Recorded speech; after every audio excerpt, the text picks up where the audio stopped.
Hi everybody, welcome to easy for cracks. Myself Shweta और आज हम बात करेंगे नागरिकता के बारे में। हम आपको बता दें, संविधान के भाग 2 में अनुच्छेद 5 से लेकर 11 तक नागरिकता के बारे में चर्चा की गई है। इस संबंध में अस्थायी और विस्तृत उपबंध नहीं है। यह सिर्फ उन लोगों की पहचान करता है जो संविधान लागू होने के समय भारत के नागरिक बने। ओके, तो आपको पता होना चाहिए कि आपका जो संविधान है वो लागू हुआ था 26 जनवरी 1950 को। 26 जनवरी 1950 को आपका संविधान लागू हुआ था। भारत भले ही 15 अगस्त 1947 को आज़ाद हुआ था, लेकिन भारत संपूर्ण रूप से अगर गणतंत्र देखा जाए तो 26 जनवरी 1950 को हुआ था और इसीलिए हम लोग गणतंत्रता दिवस मनाते हैं 26 जनवरी को।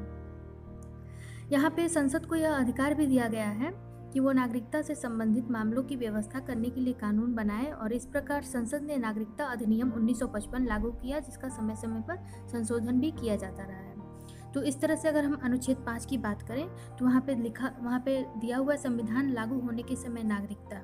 ओके, तो यहाँ कहा गया है कि वह व्यक्ति जो भारत में जिसका जन्म हुआ हो या फिर जिसके माता पिता का जन्म भारत में हुआ हो या फिर 26 जनवरी 1950 से पहले वो भारत में रहता हो, उसकी नागरिकता की चर्चा की गई है। और अनुच्छेद 6 हम देखें तो यहाँ लिखा गया है कुछ ऐसे व्यक्ति, यानी कि ऐसे व्यक्ति जो पाकिस्तान से भारत आए 1948 के पहले, जो लोग पाकिस्तान से भारत आए उनकी चर्चा की गई है। फिर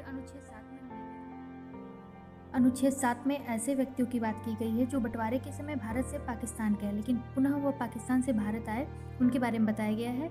1 मार्च 1947 के बाद जो व्यक्ति पाकिस्तान गया हो लेकिन फिर वो वापस आ जाए, उसको भारत में रहने के लिए 6 महीने के लिए रजिस्ट्रेशन कराना होगा, फिर भारत की उसकी नागरिकता दी जाएगी। ये अनुच्छेद 7 में कहा गया है। अनुच्छेद 8 को देखें तो यहाँ कहा गया है कि भारत के बाहर कोई भी व्यक्ति जो रह रहा हो उसका बच्चा भारत का नागरिक होगा यदि उसके माता पिता भारत के नागरिक हैं तो।